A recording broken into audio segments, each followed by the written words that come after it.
Right now, Washington is preparing legislation that will cut off foreign investment into China. That's according to my two guests today, Harald Malmgren and Nick Glinsman.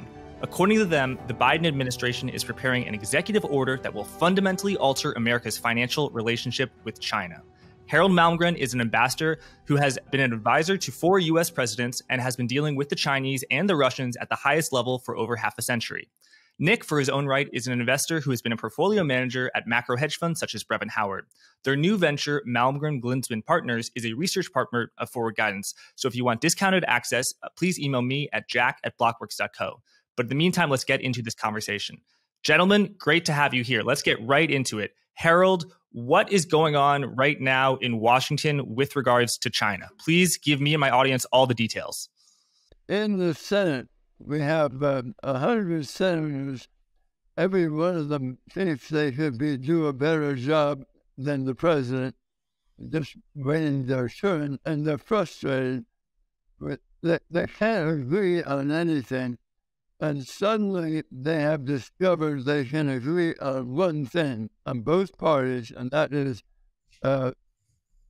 let's hit China. So China as a common enemy unites both parties. So there's a lot of pressure on now from the Senate to the White House. Either you do something or we will, and if we don't like what you do, we'll do something more. And so the White House is frantically trying to draft an executive order that would set up a review committee to review all U.S. investments in China. That would be dramatically different from anything that ever happened in the past. When you say review all investments, what does that mean and what are the implications? We believe that if Congress passes the legislation, it will be a mandatory review of all investments into China. And the specific, correct me if I've missed out any, the specific areas that will be precluded for investment purposes would be into any investments, be they corporate or otherwise, that are connected to the PLA, Chinese army. Any investments involving high tech such as AI, supercomputers, and the like, okay? Obviously chips as well. If that, as I said, Congress, because of this strange peculiarity, if you go back to the U.S. Constitution under Article 1, Section 8.3, Congress has the right to legislate on foreign trade policy. So, as Harald said, there's 100 senators who were sitting there wondering, what can we do? And they suddenly find themselves in agreement on China and bashing China. Now, what we heard was because that's got a strong bipartisan majority actually in both houses, Biden wanted to step in front with an executive order. Is this the first steps towards capital controls? It will have the impact of such on those specific investment areas. So you're looking at where it will impact investors will be in venture capital, private equity. But if you take Maxine Waters, who wants to broaden it to include hedge funds and public markets, then you're looking at public markets. You're looking at ETFs such as CQQQ, which is technology ETF from Invesco. There will be shares in that ETF that will have to be excluded. This will be quite a mess. And if you extrapolated it to its ultimate, there is a case to say Chinese government bonds should be included, because how does the military get funded? By the public purse. How does the public purse get funded? Fiscal. However, on that, we think that would be a step too far, because that would probably have implications on the U.S. Treasury market and China's holding thereof.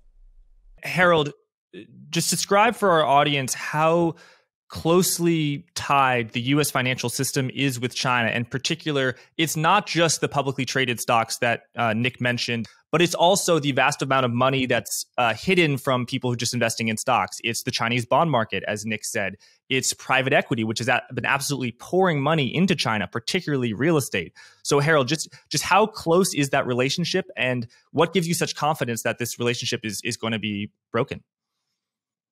But the big relationships vary, but they include outfits like Blackstone and KKR. I mean, they include some of the giants. And then you have a lot of pension funds who are invested in Blackstone, who will have implications for them. The problem is that a large part of our lending and investing is done by unregulated non-bank lenders.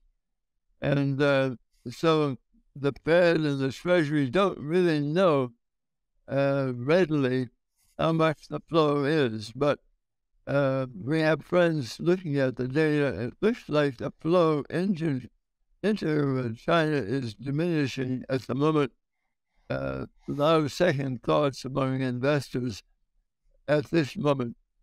And then the biggest sovereign wealth fund in Asia, Government Investment Corporation of Singapore, publicly announced that they are pulling back from their exposure in China.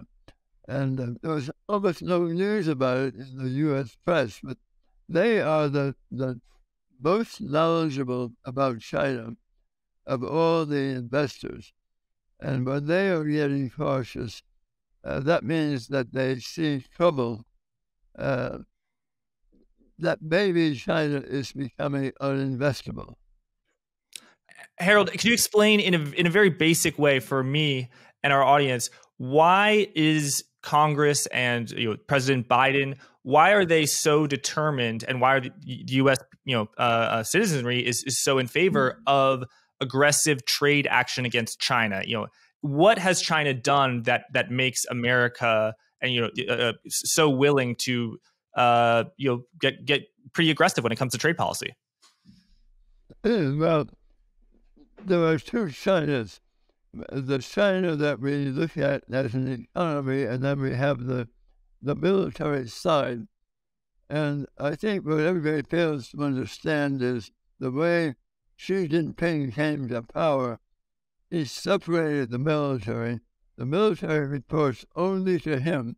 They don't talk to the party, the Politburo, and so it's not well understood that if the military is flying balloons over the U.S., probably the civilians in China know nothing about it. It's a failure of management at the top. It's two separate worlds. The military is what it is. And the military people are so belligerent in their talking. And China has only recently stopped using so-called wolf warriors in diplomacy. Now, all of a sudden, they're saying, oh, we welcome foreign investors. The reason is incoming investment is drying up. And the Chinese government is really worried that they won't have an underpinning of foreign investment to help boost the economy. I think that they think they're in trouble. Why is investment into China so important? I think of China as having a massive trade surplus, a current account surplus, which means they export more than they import. So they're sitting on just a stockpile of U.S. treasuries. So they have lots of money. Why is the need for Blackstone and all these firms to send dollars to China to fund projects if China has all this money already? The world has changed. This is a year when China's growth model essentially is dying. There is no demand for their exports. There's no demand for exports of any of the big manufacturers: Japan, China, Taiwan, South Korea. Even Germany is running out of orders. There's a slump in world trade and manufacturers, and they know that, and so that has been their engine. But it looks like it's over. Our view is that we're entering a period of China. China's new century just finished, and we're going to see slow growth, domestically driven growth, and no big export surpluses for some years ahead. In terms of exports, we've seen the data. The Chinese have seen the data. And now we were talking about this earlier before we came on air. And again, here we have another example of a key piece of information that just hasn't been covered. There's a CCP, China Communist Party publication, Kyushu magazine. You read that, this is the world and policy according to the gospel of the CCP. So anything that gets printed there should be taken very seriously. Last Wednesday week, so if we're Thursday, 1 week ago, more just a day up beyond 1 week ago, she had an article published, and it had it was a discussion of the key challenges facing China, the Chinese economy. And there was this discussion in his paper where he pledged to boost domestic consumption and public investment. But what he also said is, all we need to do on exports is stabilize exports to developed countries and expand exports to emerging markets. If you compare consumption and investment, exports clearly are now no longer considered the main driver for the Chinese economy. That is stated in that policy article. He's put exports behind boosting Chinese domestic consumption and public investment. And Nick, explain how that's different from the Chinese stimulus in, let's say, 2016, or the biblical Chinese stimulus in 2009 that helped the global economy emerge from the great financial crisis. What was it about that stimulus that's different from the current stimulus, and what might the different consequences be now that it's focused on domestic consumption? Pure and simple, the stimulus that would be involved now would be aimed directly at benefiting domestic consumers. Remember, you've got to understand with the domestic consumers, between 40 and 60% of their private wealth is in real estate. And again, this is another aspect of the Chinese economy that has little emphasis. Yes, we all know that the real estate markets had a slump. This was a massive bubble that burst. And in one of our previous papers, we've defined that bubble as equivalent to what happened to Japan in the 80s. And then it got followed by the lost decade, right? That's what we think is going to happen with China as well. China entering a lost decade. That is I find it interesting that people and analysts talk about revenge consumption now that the economy is back open. Revenge consumption by the wealthy, sure. Revenge consumption by the middle and lower classes who just had a massive hit to their personal wealth, I find that difficult to believe. So that's where the boost will be very direct. The fiscal boost will be very directed at domestic consumer and I guess the domestic companies, plus the usual public investment, which is pushing on a string. Whereas, the previous stimulus had all been directed at supporting all the companies that were building up the big export orders. Okay, and that's quite a big difference. All right, and what I've just said relates to the second point. People need to remember about China. They've just gone through this massive bubble burst. This is one of the biggest bubbles ever, the Chinese real estate market. They're looking to stabilize it at a low. It's not coming back in any great significance. Yes, the market in Chinese junk bonds can rally, but that's just the financial markets. There is, the developers are short of cash. The foreign investors in Chinese property real estate companies have been treated abysmally. Okay, the key demand aspect is not new buyers. The key demand aspect for Chinese real estate is the speculative buyers. Buy a second home, buy a third home. This whole community is just taking a massive hit. So I think this time round, if that Kyushu article is accurate on how pointed policy response will be, they'll pay the Chinese consumer to consume. So it will, it will be like, subsidies on buying electric cars. It'll be all sorts of stuff. Maybe the subsidies on buying real estate. But they're working. The number one area they've talked about is restoring and expanding consumption demand. It's number one because it's been hit really hard by this bubble burst. And Harald, what is your level of confidence that an executive order by Biden will be passed that has the level of aggressive action that you and Nick are talking about? There's things it's 40% certain, 60% confident. What's your level of confidence that this is coming, and what's the time horizon? Sometime in March. It's 4 or 5 weeks. Now, it could get postponed if there's some kind of big bargaining taking place between Biden and Xi about Ukraine. But right now, we don't see that, but we can't see what they're talking about. Putting in a restraint on investment, even if it begins small, is kind of spread out. The theory of the politicians is everything we send to them goes to build up their economy, their state enterprises, and therefore their military power, and it's bad for the U.S. And they are so belligerent, we have to do something to rein them in. So it will start with focus on some key sectors in technology. Up till now, the Chinese took it pretty hard that we were cutting off the whole semiconductor sector. But now the question is, are we going to cut off the U.S. investment in everything else?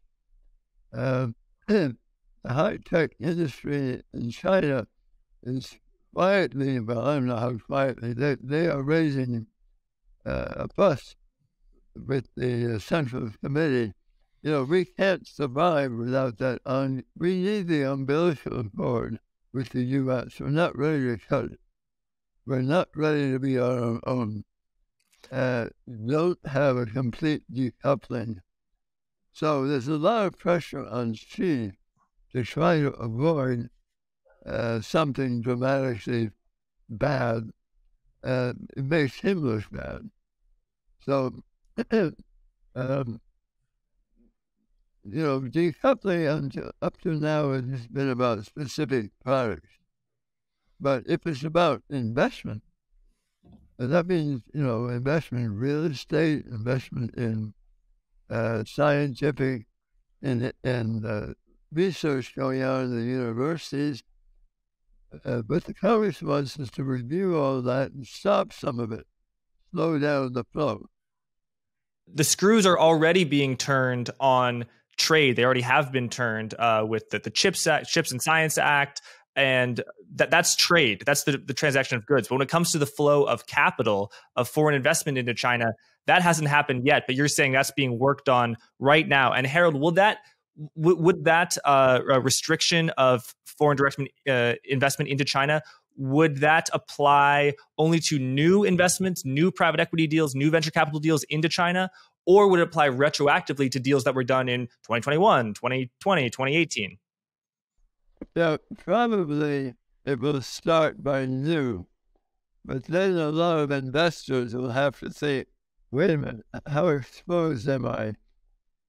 We took a big position in some Chinese battery producer last year. Is that viable? Or will China retaliate? Will they strike back?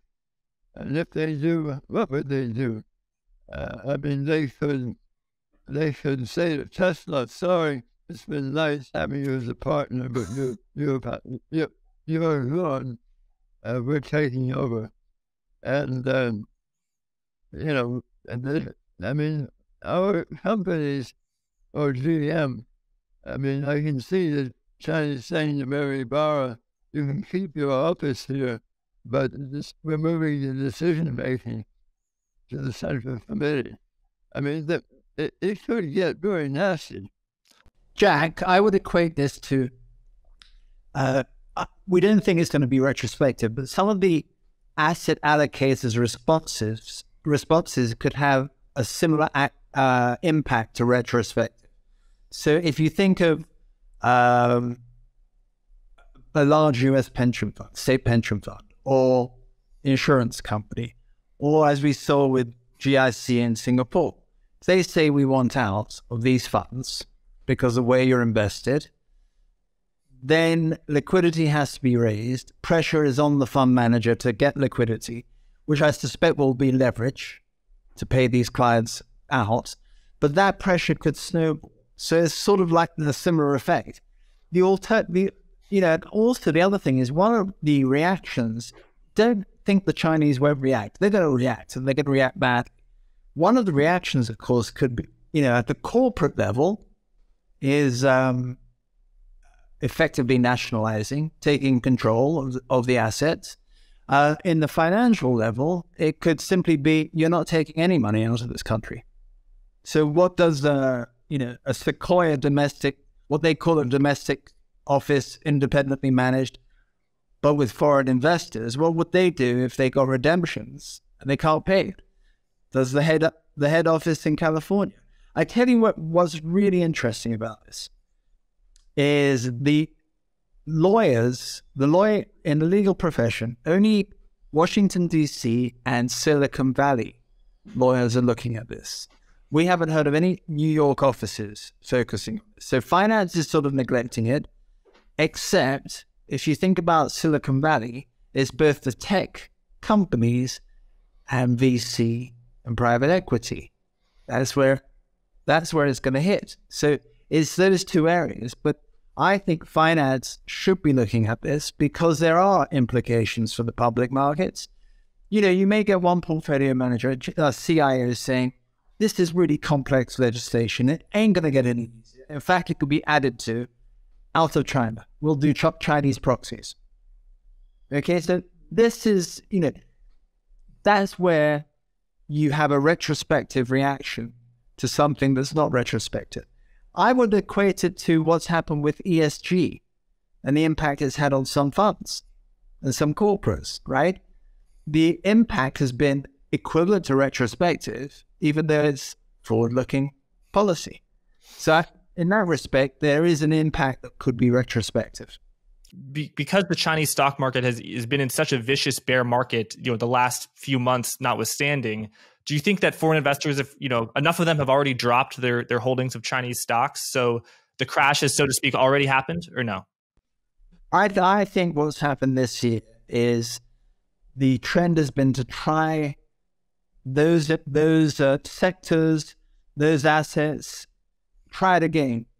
It didn't work last year, but try it again because it's so cheap and beaten up. And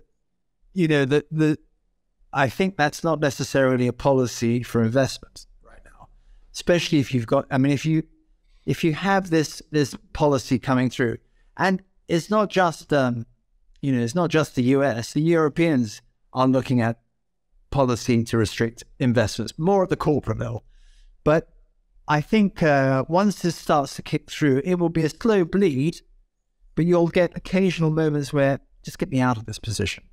Get me out. And they'll all talk to each other, and it could snowball. So I think that's important. And then at the corporate level, I want to mention this as well, in terms of Chinese retaliation. So the Inflation Reduction Act has also had an impact on Chinese exports to the US.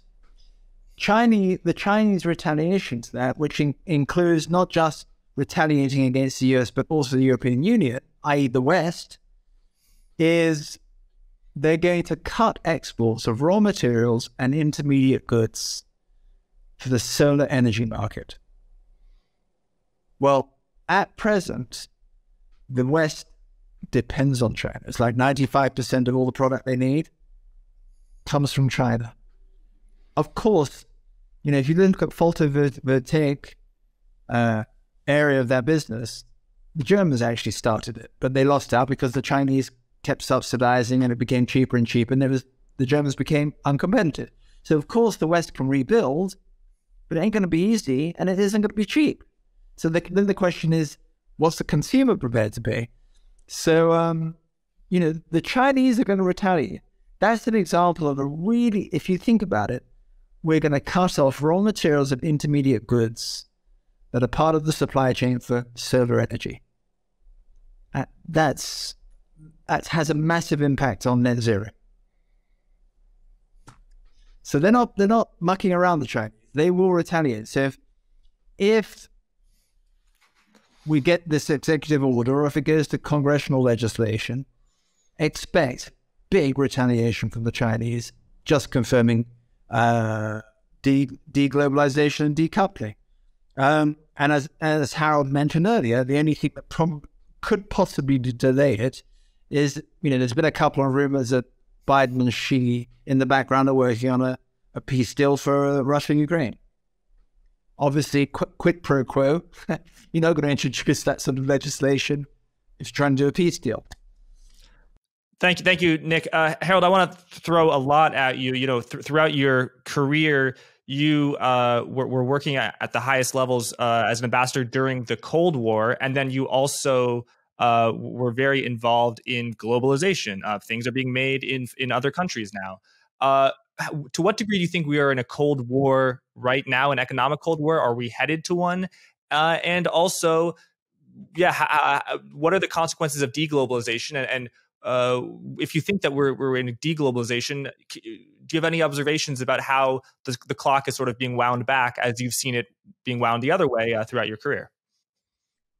Yeah, well, I spent quite a few of my years helping to build what we call rules-based order. The World Trade Organization rules, and before that, the GATT. But that has all broken down now, partly because there's a block of developing countries that have decided for political reasons to line up with China. And China was maximum flexibility in interpreting the rules. They don't like all these rules. It's something that Bill Clinton should have worked out with the Chinese when he let them into the WTO, but he didn't.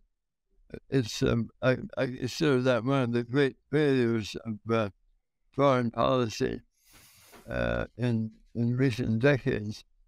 But now what's happening is small numbers of like-minded countries that have what they see as common interests. And especially this includes UK, US, and a number of former Commonwealth countries, especially in the Asian Pacific. They are beginning to explore other kinds of smaller scale free trade agreements. And we're going to see it in other areas of the world. Right now, there's something that the press pays no attention to called the 3 Seas Initiative. It's the connectivity of the Baltic Sea and the Adriatic and the Black Sea. And about 13 countries are building railways, improving canals, so that there is an industrial system. And they want to have their own trade agreement, nothing to do with the EU. That they hate the EU because they're always second-hand citizens. So different areas of the world are going to... Now, China is trying to do that also, but China doesn't have much to offer. China tried to build it around the so-called Belt and Road Initiative, but that's coming apart because a lot of the countries that benefited from loans from China are finding the loans onerous. They can't pay them, and the Chinese are not being flexible. So there's a lot of bad feeling towards that whole Belt and Road idea. So different countries exploring new arrangements. Different groupings are taking place. And I think the WTO is essentially being bypassed. But what's holding it up is that U.S., after Trump, we got a little bit confused as to what was our interest in the Pacific. And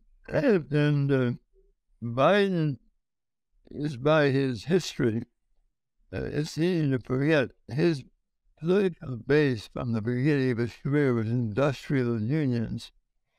So he's biased towards protectionism anyway.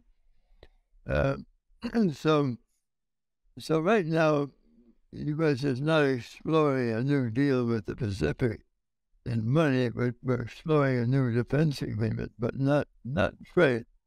But that to me is where the next phase of world business is going.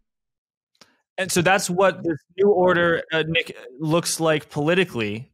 Nick, what are the economic consequences? What does the financial world look like in this new world of globalization? It will chase the successful trading laws.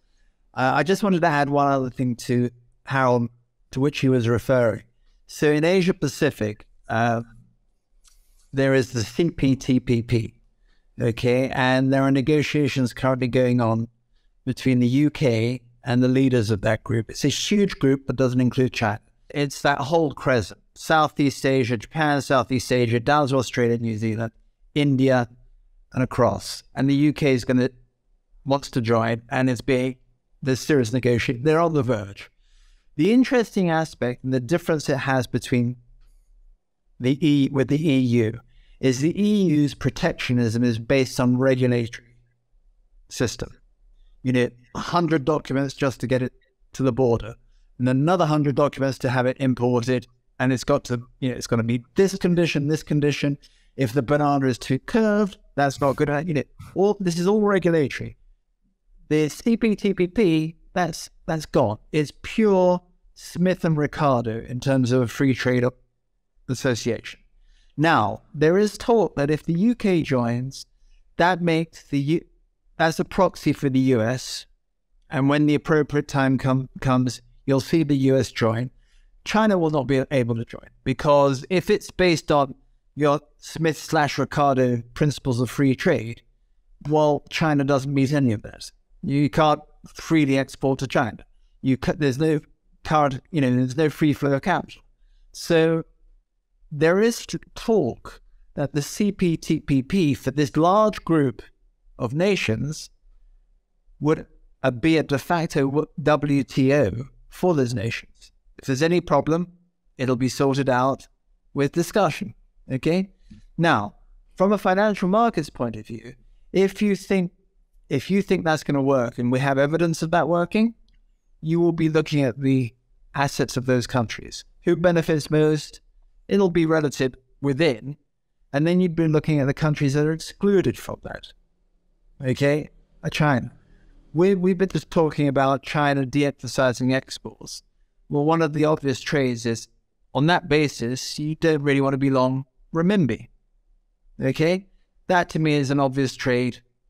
CPTPP countries long, short China. So that's what you're going to... There may be occasions where, there's a different trade that you'd be long China and short another block. For example, BRICS Plus. BRICS Plus is totally dependent on China, is a nonsensical thing. India will never participate in it. Right. Brazil, Russia, India, China, acronym became common when emerging markets were doing so well in the early 2000s. Yeah, sorry, go ahead. Right. And now there's a couple of countries that are talking about joining, such as Iran and a few others. But India will not join this because it doesn't suit them militarily. Okay, you're talking about Lula supports Russia versus Ukraine, blaming Ukraine for everything, supports Maduro in Venezuela, the Castro system in Cuba. It goes right. Last week, there were 2 Iranian warships in the port of Rio. What the hell are they doing there? Okay, my thought process would be invoke the Monroe Doctrine and get them out. But the point is, the core would be there. They're not countries so Brazil, Russia, China. South Africa, maybe, because they've shown sympathy towards Russia. India, take away, straight away. And then, that group just basically becomes China. And however much, Russia does what China says, in fact, they'd all have to do what China says. So I think there I'd probably be long renminbi and short the other countries as a basket. Right. Thanks, Nick. So, Harold, we had a conversation previously where you were looking at a speech that President Biden gave in Poland in support of Ukraine. Senator McConnell in the U.S. made some statements that were very interesting to you, and you said that something was cooking. What is cooking, and how does that apply to the potential regulatory restrictions on foreign investment on China that were happening? Is this being sort of used as a bargaining chip? I have a lot of years' experience dealing with the senior people in the Senate, and got to know who's buddy with who, and how familiar are those relationships. When Biden was elected, and some journalists said McConnell will be his enemy, I said no. McConnell is best friends with Biden and has been for decades. They will do deals that nobody will understand from time to time.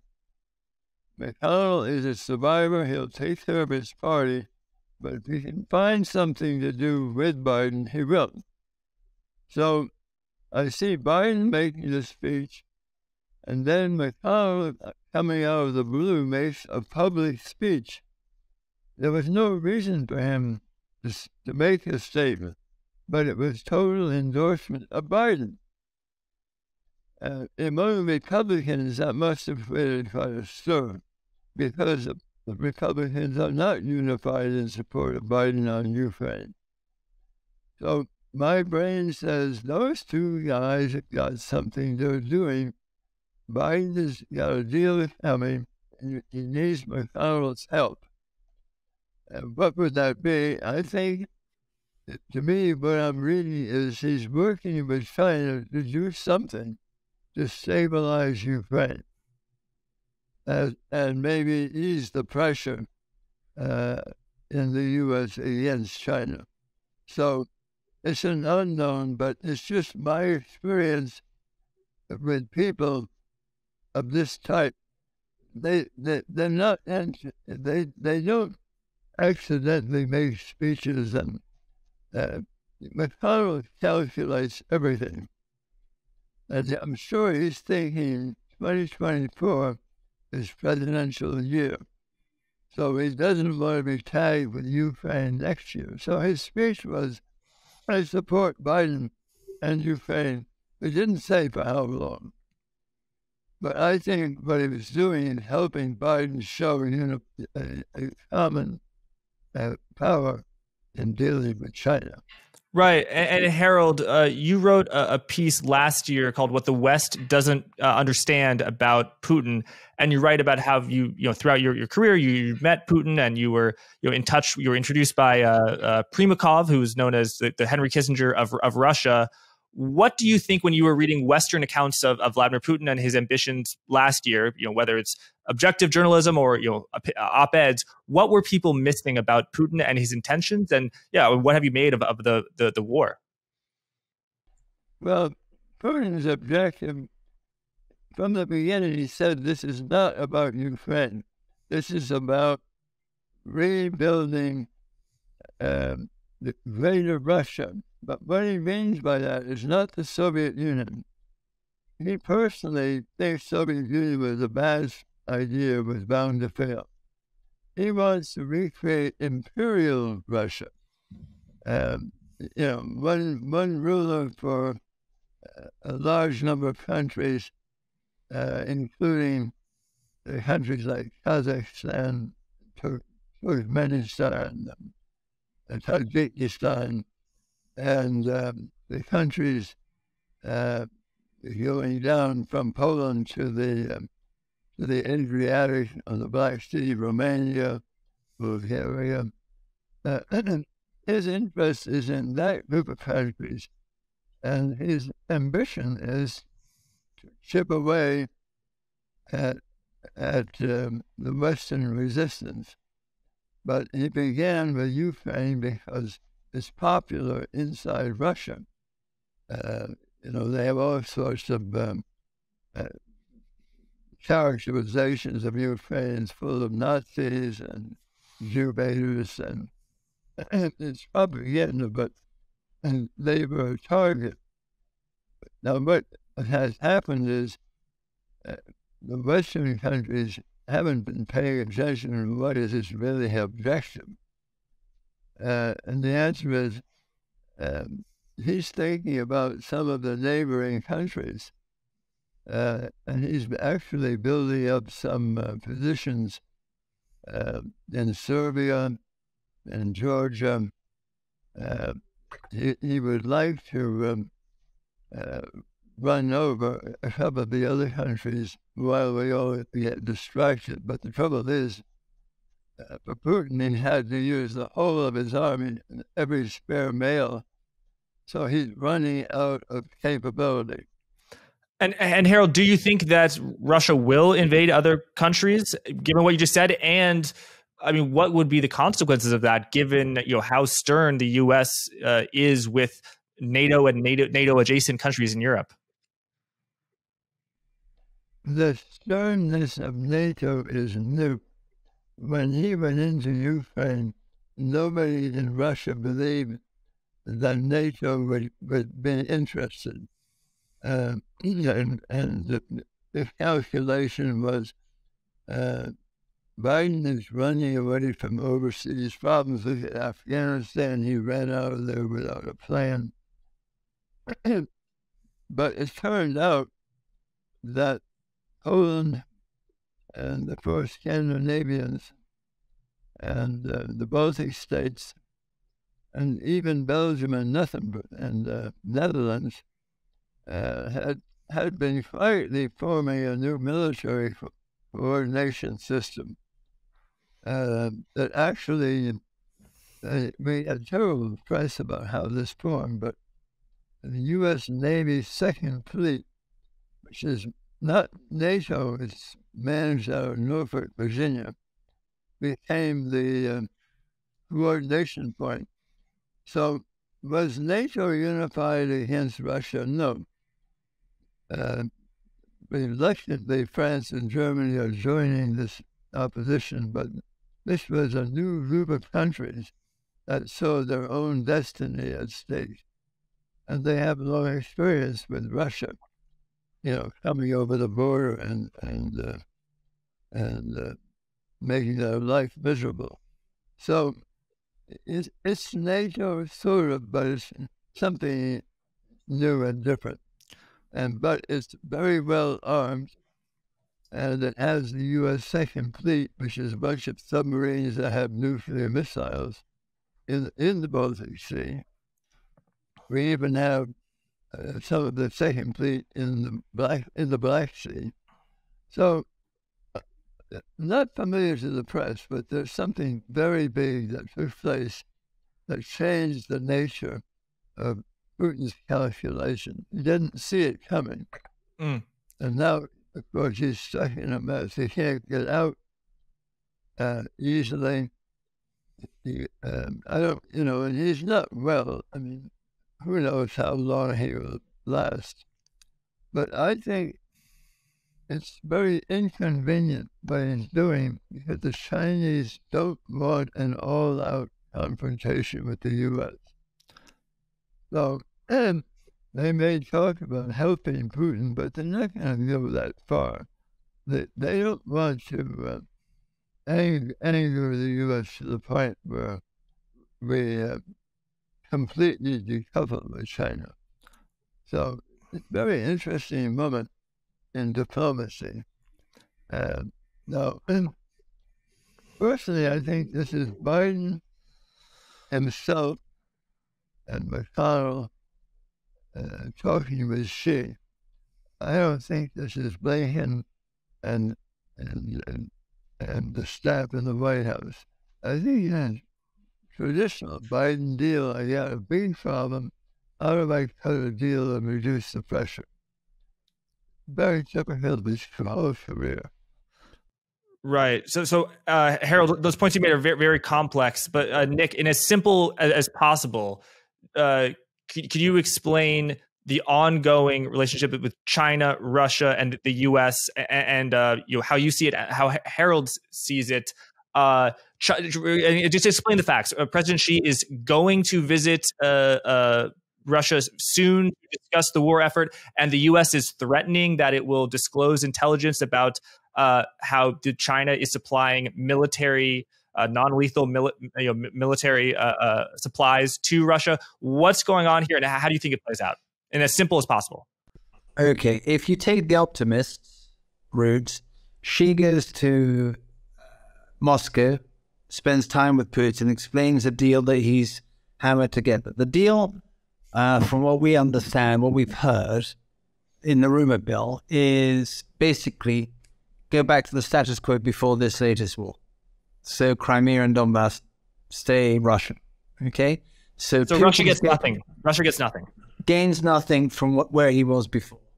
Zelensky doesn't want that. He wants to recover everything. So in fact, if we would...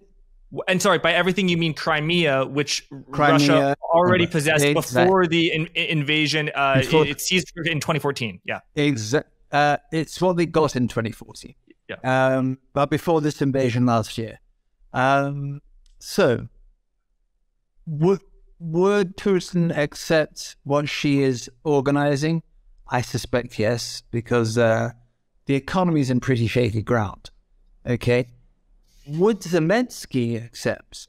That's where Biden has to do most of the work. Biden's task is probably far greater than Xi's task. Particularly if you, as much as Russia and Putin would deny it, de facto, Russia is a client state, very dependent on China.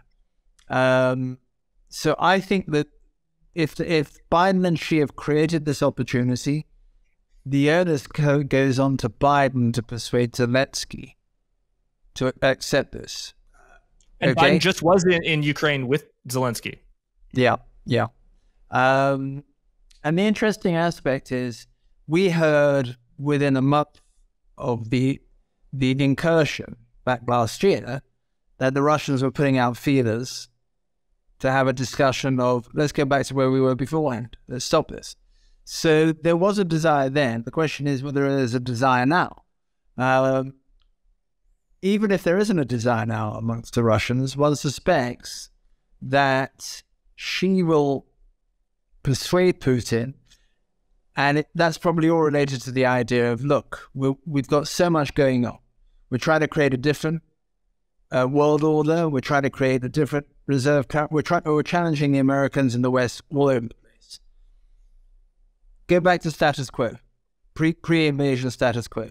Zelensky's the tough one, and that's where Biden will have to use his powers of persuasion. I don't know whether is that correct, Howard? Is that a decent analysis of the situation? Yeah. Not sure how successful Biden will be, but I think probably quite successful. Because I want to explain for myself and just clarify for the audience as well. You, Nick, and I think you, Harold, are saying that President Xi may attempt to broker a peace when he visits Russia soon. And in that scenario, Russia would gain nothing or lose something from its pre-war invasion. So no change, other than the unfortunate carnage from the war, and so no territorial differences. And Nick, you're saying that getting Putin to agree to these terms might actually be easier than getting Zelensky to agree. Harold, I have a lot of questions about that because, as you both remember, in the first few weeks and months of the war, analysts were saying Russia can't last any weeks. The ruble is going to collapse. They're going to run out of dollar. We're going to shut them off the system. They're not going to be able to get to import important manufacturing and advanced systems from Germany. The oligarchs, they want their handbags from Italy, and the ruble did collapse briefly. But then the Russian financial system, the Russian central bank hiked interest rates to 20%, and they demanded that they be paid. And the price of natural gas absolutely exploded alongside with oil, of which Russia has a lot. And it turns out that the Russian economy, I think in real terms, shrank only 2 to 3%. When some forecasters were predicting it would shrink by 15%. Meanwhile, the European economy is not doing so well, as you both have written about exquisitely. And I think actually forward expectations for growth are lower in the UK, your homeland, Nick, than they are in Russia. So why would Putin be so willing to not accept any victory, even a hollow one that he can go back to his citizenry and say, aha, this war, this sacrifice, we got something for it. Harald? Yeah, I think Putin understands that he's in trouble. He got control of the oil market, but he doesn't own any tankers. And if he leases tankers from others, he has to get insurance in order to move the oil. And the only place you can get insurance is in London and pay in dollars. He's running into that complicated system that is a stranglehold on Russia. And so he's surviving at the moment, but the economy is not in great shape. And conversely, if there's a future for Russia, it's going to have to be China helping. And I think probably China right now is thinking, we need to help ourselves. So now it may turn out that China agrees to help Putin with the lethal weapons. If that happens, we can assume there will be a real tough clamp down on everything to do with China in the U.S. in trade and investment. So I think the market is not ready for that. And it will be bipartisan. So, say that again. What market's not ready for what? What will be bipartisan? If China goes ahead to agree to supply serious weapons to Russia, the U.S. response will be to come down with a sledgehammer on everything to do with China and essentially cut off investment, trade, everything. A real total decoupling. Which would be a disaster for the economy, by the way. Yeah. And that would hurt China dramatically. And the Chinese, whatever else you can say about them, they're not stupid. They must have thought this through at the top. They cannot afford an all-out confrontation. They can't. Forget Russia. They cannot afford to have the umbilical cord with U.S. industry cut. Right. So it sounds like you think that the issue of Russia's invasion of Ukraine and the ongoing war are very attached at the hip with U.S.-China trade and financial relationships. It's kind of none or both. It's not either or. It's none or both. If the Chinese attempts to swayed Russia to accept a ceasefire and a terms of peace, then U.S. could go easy on China. So in that case, it's a great situation on both fronts. However, if it's unsuccessful, it could be a catastrophe again on both fronts. I mean, if Biden comes out with a peace deal, that's pretty good for the election. Yeah, absolutely. Right? Absolutely. He's very motivated, I suspect. Absolutely, yeah. And I would also add, when he says either both or nothing, I would say on the investment side, the trade side, they'll ease back.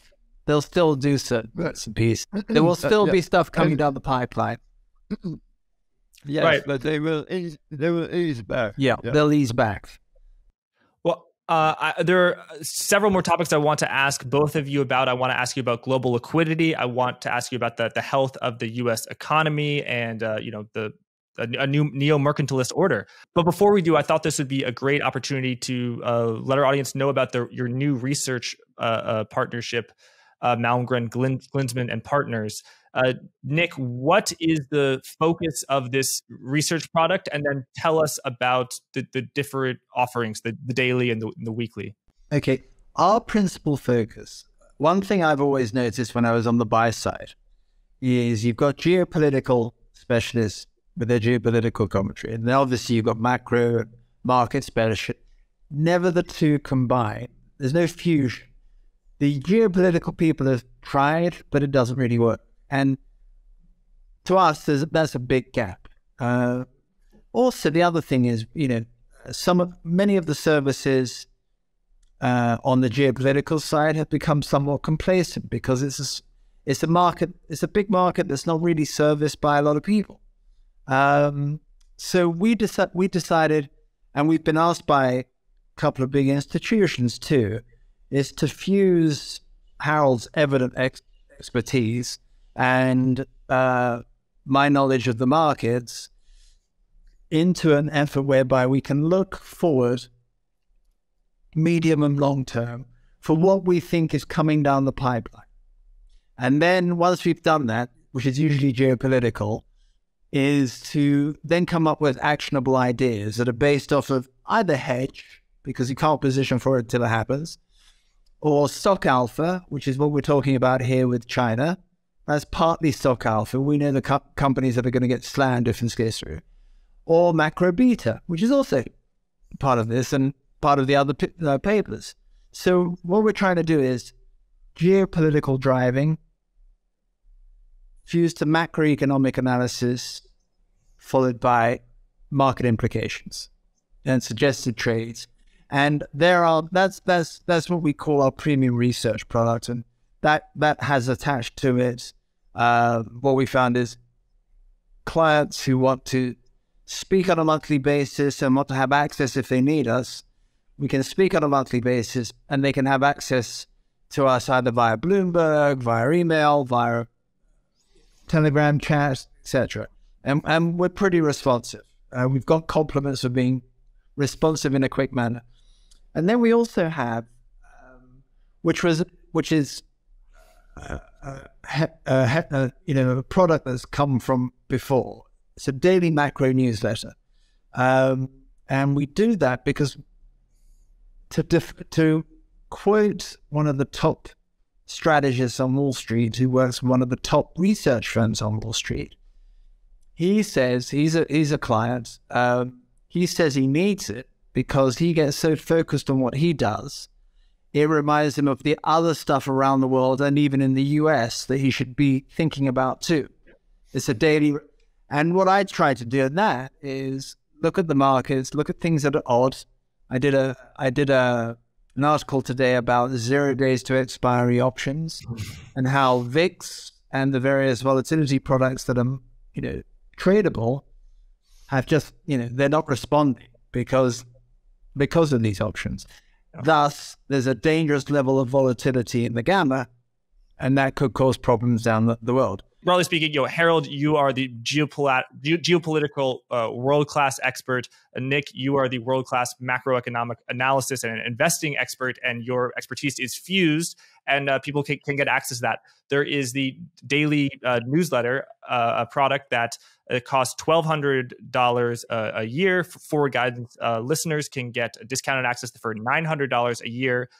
They can email me at jack@blockworks.co. There's also a premium institutional product that is much more expensive, and listeners can get a 20% discount to that by emailing me at jack@blockworks.co.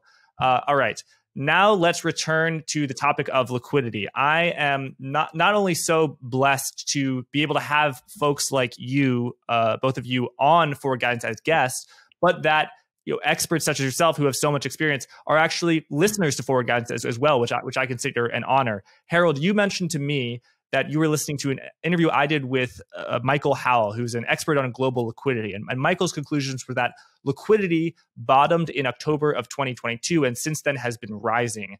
You mentioned to me that you had some different opinions on that. Please explain. Yeah. Well, I'm not the only one. The well-respected Fed analyst and the money market analyst Lacey Hunt of Washington, he shows his way of measuring liquidity is that liquidity is rapidly shrinking over the last 7 months. And he doesn't spell it out, but if he's right, we're going to reach a point very soon where if there's no liquidity, we're going to have a crash among the non-bank lenders because there'll be a credit pullback. I mean, they will be shown to be, the tide goes out and they're all standing there with no foundation. Lacey Hunt uses, it's called line 36, OGL, overnight deposit liabilities, as a measure of the liquidity of the banking system. And he has liquidity shrinking in the last 7 months rather rapidly. He hasn't warned us what that means, but frankly, if you run out of dollars, I mean, you're trying to finance day to day in the repo market, and suddenly find there's no money, there will be a credit event. Now we've done some research of our own, and we concluded that a better thing to watch is the U.S. banks reserves at the Fed. And right now, last 3 or 4 months, the number is flat. But our belief is that it's going to start falling, because the banks, as you know, have all the Fed report on banking this week has said that U.S. banks have stopped lending. I mean, they're just not in the lending business. So the only lenders out there right now are non-bank lenders. Non-bank lenders have no, they're not regulated. They have no mandatory reserves. They're all regular dealers, and live off derivatives and leveraging. And they're vulnerable, but the non-bank lenders in 2008-9, they were a small fraction of the total market. Nonetheless, we had a crash. Now the non-bank lenders are much bigger than the total banking system, maybe half again bigger than the whole banking system. So if there's a credit problem, if there's a dollar shortage that emerges, and at any time in the next few months, there will be a cataclysmic credit contraction. And I see that coming. So we recently did a paper on this as a warning, but I see Lacey Hunt sees this coming. Jeff Snyder sees this coming, but these people are looking at liquidity. Nobody else is looking at liquidity. Right. Well, I think a lot of people have different models of liquidity, and that's why they come to different conclusions. Nick, I want to ask you. Jack, can I just quickly? Yeah. Your friend Howard in that, he was talking about global liquidity, wasn't he? Yes. Okay, so global liquidity, if you go back to October, there were boosts from PBOC, Bank of Japan trying to maintain yield curve control after Kuroda's change of bans. And there was also Yellen using the TGA. At this point in time... that's the Treasury General account. It's the U.S. government's checking account with the Federal Reserve. Exactly. And when it's high, that's it's an inert form of capital. So as it goes down, paradoxically, that's more money. So it's been going down as we approach the debt ceiling. It's money getting into the economy. Providing liquidity. Exactly. Yeah. So my point on that, just to counter that specifically, is one, Bank of Japan, that was done in that situation. I think the next move on yield curve control is going to be, how do we end it with Ueda? And the reason that's partly, Ueda was chosen because of his contacts, international contacts amongst the top economists and the central bankers. In terms of TGA, it's lower, so there's less to use. And in terms of the PBOC, which I think is rather interesting, and I just wrote about that today, Bank of Japan wasn't the only central bank looking for a new governor. The PBOC was. And the person that looks likely to win it is not an economist. He's a regulator. And they reckon the view is, as a regulator, he's been put in because there's going to be so many problems with NPLs and the banks that funded the real estate sector.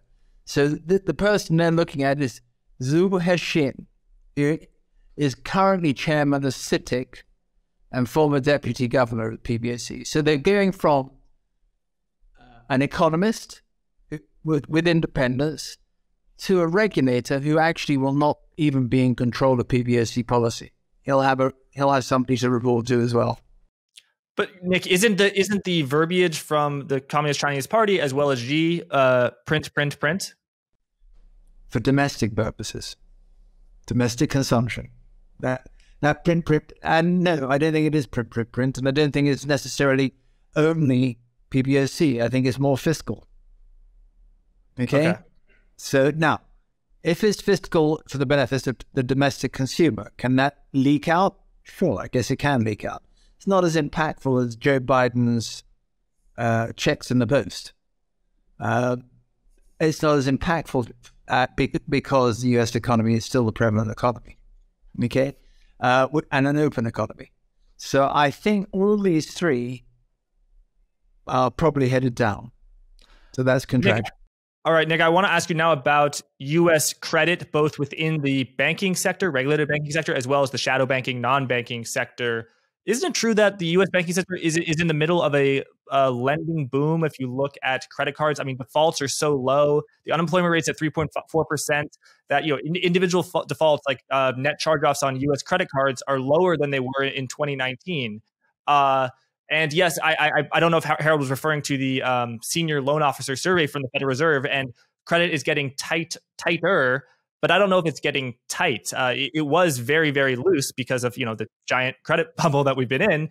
But where do you think we are in the process? Because if there's a credit bust in the middle of 2024, Harold's thesis is right, but that's very different than it happening in the middle of 2023.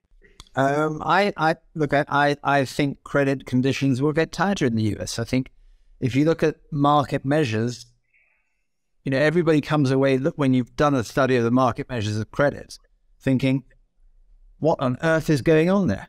With rates basically almost at 5%, why are the credit markets behaving like this? You're right. What, that spreads are so tight? Yes. In terms of your household debt, it is punching higher, but there's going to be a limit to that, in my opinion. I think first signs of the problems that we're going to be faced with is there's problems with car leases, second-hand and new car leases. Okay, and it's interestingly, vis-a-vis the domestic consumer and the domestic economy, the car market is phenomenally indicative of what's coming down the road. It was for inflation. It should be considered as such for credit too. Because apart from your mortgage, which is a whole different ballgame, outside of the mortgage, the car is the next big credit event in your life. And you're not going to go be late with your mortgage. That's the last thing you're going to do.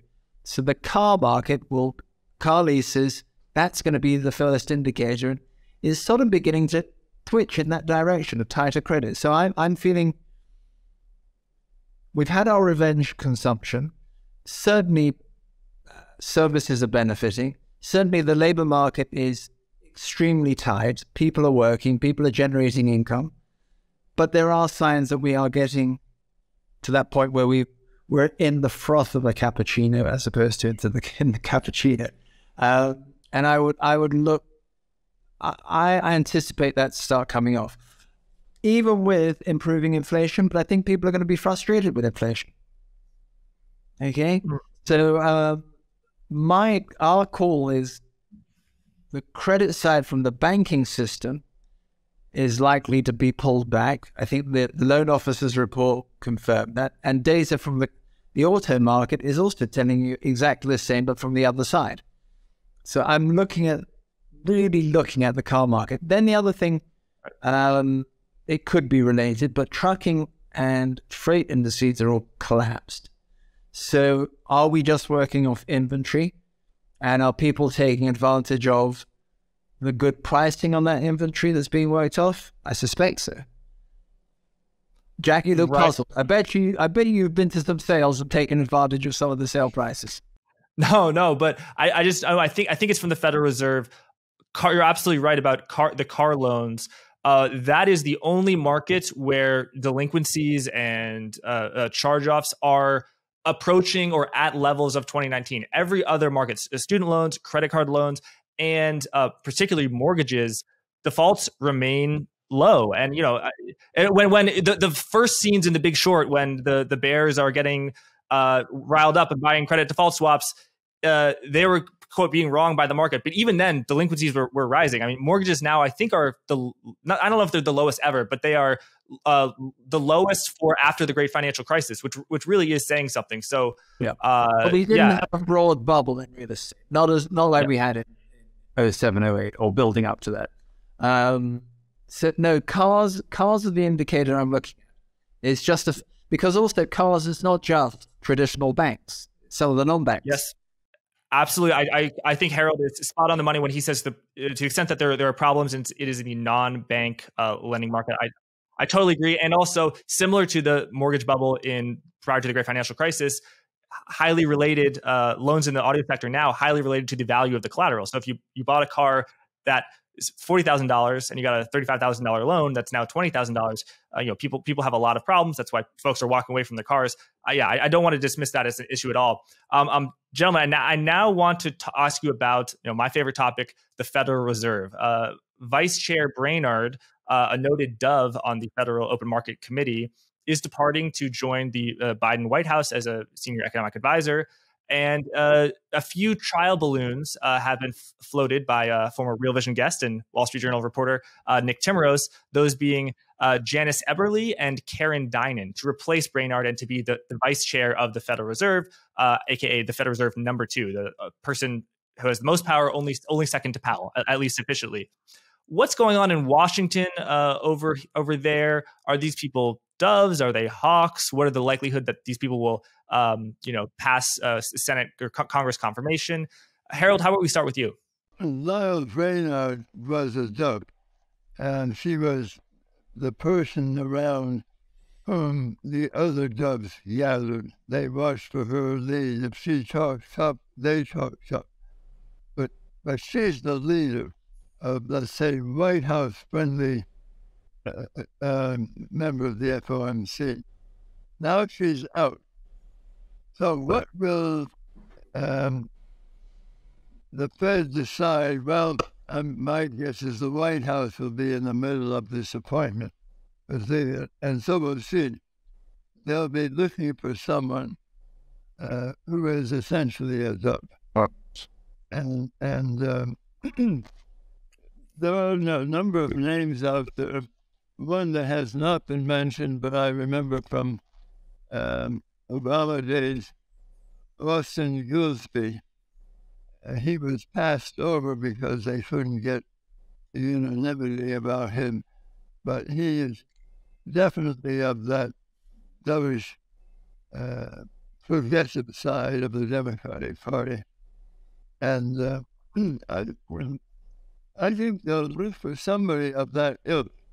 Powell would like another hawk, but he doesn't decide this. So he's pretty well dug in, and he's not going to change whoever comes in. He wants rates to go somewhat higher, and then he wants to hold them up there for a year or more. And everybody's failed to understand what he wants to do. But that to me was evident long time ago. He wants higher, but much longer. Yes. And that, by the way, is going to feed into all this non-bank lending, because none of those non-bank lenders envisage rates that stay up for a long period. Right. Or an inverted yield curve for so long. Yep. Right? Yes. Yep. Nick, comments either on the next Fed vice chair or just how high do you think the Fed will keep rates and for how long? The somewhat ridiculous rate cuts that were being priced into 2023 are now, in my opinion, more rationally, they are gone. And the market estimates the Fed will get to, maybe 5.25, maybe 5.50, 5.5% on the upper range of the six Fed. being the cap. 6 being the cap. What do you mean cap? Some people are saying we're going to get up to 6. Right. Look, a couple of comments on the FOMC. It's not a democracy, it's a dictatorship. I think Lael Brainard's departure makes the FOMC more hawkish because I think it's given Powell more sway over others. And I think Powell is adequately backed up by Chris Waller. And then the most extraordinary transition is Kashkari, right? I can't say Austin Goolsbee is the preferred external choice, but he's never going to get through the Senate for approval. That's trouble. I'm surprised they haven't talked about Jason Furman. They're not, that would be appropriate on, maybe he's not progressive enough. That's the problem. I think, maybe. Maybe that's the case, but he would be, somebody that I suspect Powell would enjoy working with. My concern with the two in the trial balloon is, if your first introduction to the world is, let's raise the inflation target to 3%, out. She's never going to have the credibility. She won't pass Senate. And remember, Powell's got a reasonable say in this. If you want left-wingers or progressives, you could always go to Daley or Williams. Although Williams, trouble with that is both of them are regional Fed presidents earning a lot more money than they would get if they were vice president. Right, and then they would have to be replaced as FOMC. You're moving Paul into Peter's position, so then someone has to replace Paul.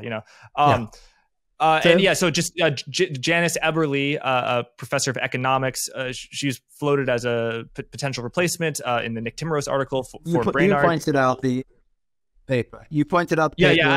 I just was going through her research, and in 2019, she wrote a paper. It was released in February 2020, interesting times, that found that a 3% inflation target, had the Federal Reserve adopted it prior to the Great Financial Crisis, would have resulted in the U.S. economy emerging from the Great Financial Crisis 2 years or many quarters earlier than it had. And so she talked about forward guidance. She talked about a 3% inflation target. She talked about how ZIRP, zero interest rate policy was abound, and actually, maybe rates had to be the -5%. And look, two huge caveats are that academics talk about hypotheticals all the time. That's their job. So that doesn't mean that she necessarily endorses that. And also, as you pointed out, the mega doves of years of 3-4 years ago are now some of the biggest hawks, such as Kashkari. So the fact that she wrote that in 2019 may not be representative of her views. Nevertheless, it's important to recognize.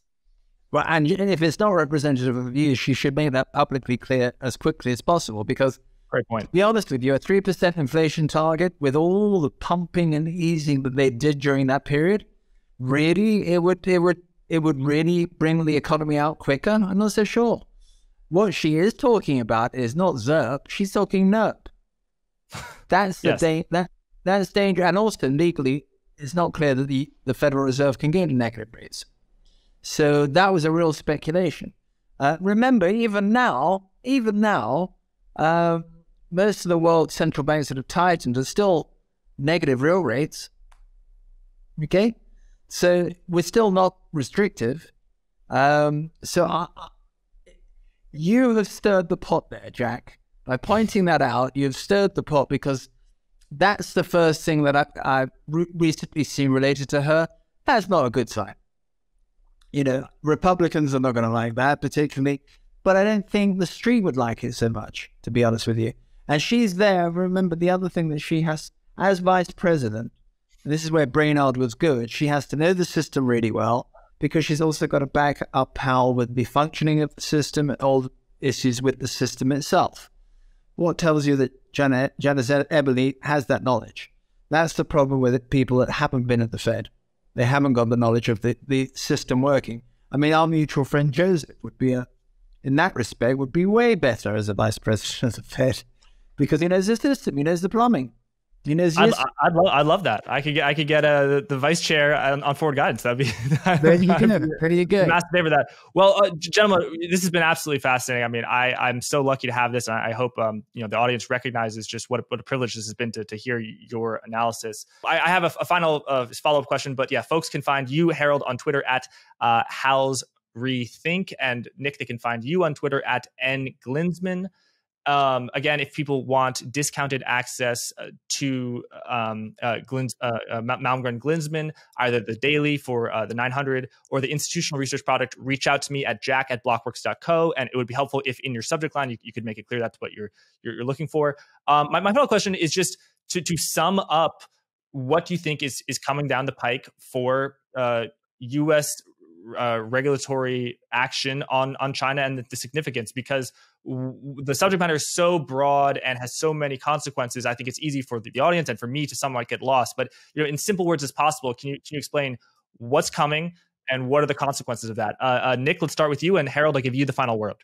Okay, I obviously a de-emphasis on exports as the number one driver for the economy. This is actually something that Michael Pettis has been calling for a long time. Okay. Emphasis on domestic consumers, de-emphasis on exports and the large SOEs. Ultimately, there will be more and more restrictions on exports to China and finance of China, capital investments in China. That will come. I suspect that will be followed by the allies. And my view on that is there's a simple trade that can be kept on the books, in the back books. You can probably structure it through options. Well, you can structure it through options. First stop on the dollar renminbi, 710, 720, and then it goes north. Okay. I just think we're going to it's going to be a closed economy ultimately. No, I'm on board. But I've been saying this quite a while, that the RMB was going to weaken. And that number is going to get bigger and bigger. There is no way that they can keep the trade sector just viable, stable, without weakening of the currency. But the incoming capital, without the trade surplus, is diminishing. Investors are getting cautious. So they are gradually developing a dollar shortage. However, they may say that they love alternative currencies, but the hard reality is Chinese business needs dollars to do business, and they're in trouble. Where I'm coming from, just so everybody understands, when I left government in the late 70s, I had one after another CEOs who asked me to come in and spend some time rethinking their business direction.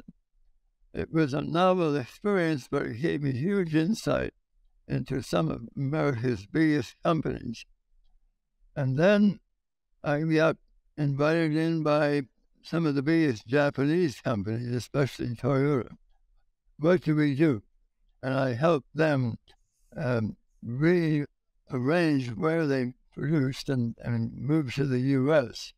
And as you know, they're the biggest producer in the U.S. now. I had a lot of experience with this moving around, which was different from the so-called offshoring or runaway jobs, because while that was going on, we had onshoring occurred also. The German automakers are building up a strong position in Alabama, right now, not for the U.S. market, but they want to use Alabama as an export platform for Latin America and China. But they think that the platform in Germany is too costly. So a process is going on that I'm familiar with for a lot of years. So Nick knows the numbers, but I know the direction of thinking at the top of a lot of these big industries. And several occasions I was asked if I would come in, join the C-suite, and for example, GE, before Jack Welch, I was asked if I would consider coming in and being the new CEO after a short stint. Well, I turned down those jobs. I didn't want to be in another bureaucracy, but I've been dealing with these top-level thinkers. Where are they planning to go? What do they see? So, and then, of course, what are the governments up to? So I have a really good network in the key countries. I can't tell you what I think about Lula, because Lula is unpredictable in Brazil, but around the world, I have a good sense of what she must be thinking longer term, what Russia's predicament is now, what the trading companies are doing outside the visibility of our press.